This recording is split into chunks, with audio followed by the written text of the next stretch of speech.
Today we're comparing the first position of the guitar to the 13th position of the guitar. We'll also be looking at a comparison of an A major triad to an A minor triad on the 5th string. Follow the lesson for free and just pick up all the tips and pick up the exercises for free. But if you're interested, this does come from my book, Exploring the Fretboard, 100 Exercises for Intermediate Guitar, and there's a link for that in the description. Of course, you can follow us for free, but seeing the notation is an important part of a more serious study as well. So pick up the book if you're interested in really advancing in that regard. So we've had a couple of lessons now where we have compared the first position to the 13th position. So I won't repeat myself too much at this point. But of course the fingerings remain the same in both positions, but it just sounds one octave higher. And that means that really demystifies this area of the guitar. It's the same notes as down here, just one octave higher. And playing these exercises, super easy, but saying the note names out loud is the thing that will make sure that you make the connection and that you actually realize what you're doing up there. And you just have to repeat the exercise for a few days after you're able to do it in order to build up anchor points and really know what your starting note is, and then just be, understanding all the similarities between the two positions. So number 39, let me play it first, and then I'll do it again saying the note names. So this is on the 5th string.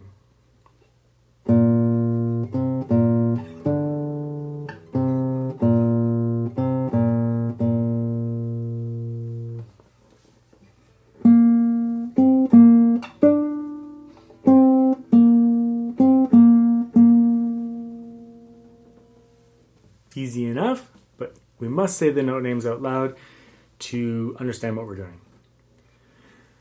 B flat, C, B flat, D, C, B flat, C, B flat, B flat.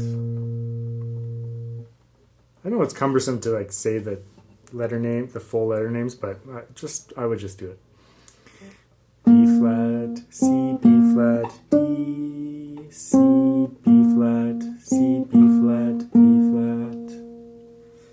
So, super easy, right? But, repeating it for a few days and saying those note names out loud will really anchor you to where B flat is. But also that, C is just up 2 semitones or 2 frets on the guitar. And it just will demystify this area by doing these exercises where you see it's exactly the same up here. It all looks the same. And visually, when you look at the fretboard, I think lots of students get confused and it all seems confusing up here. You just don't recognize it. That's why we're doing it. Just saying the note names out loud and looking at those frets, you'll understand that area of the guitar better. Number 40 compares an A major triad to an A minor triad on the 5th string. So I'll play it first.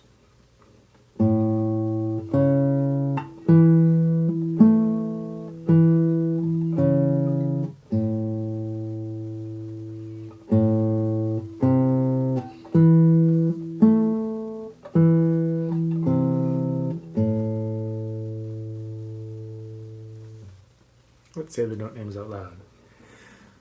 A, C sharp, E, C sharp,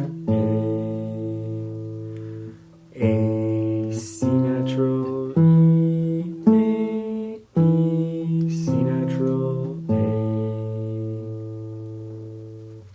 If you're using the book and you're seeing the note C natural, you can just say C. But for the videos, I say C natural to make sure people understand which it is. So when you play an A major triad next to an A minor triad, you're lowering the third of the chord, so that's a third of the scale, A, B, C. So in A major, it's C sharp. In A minor, it's C natural. So you're just lowering the third of the chord of the scale. Okay, so I know these little triad comparisons seem so short and they're such small exercises, but I like doing it because it builds up some new anchor points for you that we haven't done in other exercises. And if you repeat it for a few days, it really just, it builds that up, reinforces your octave.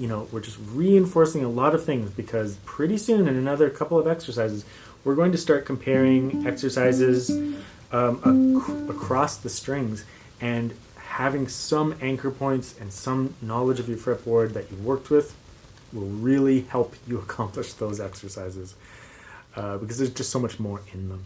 So we'll be moving on to those soon.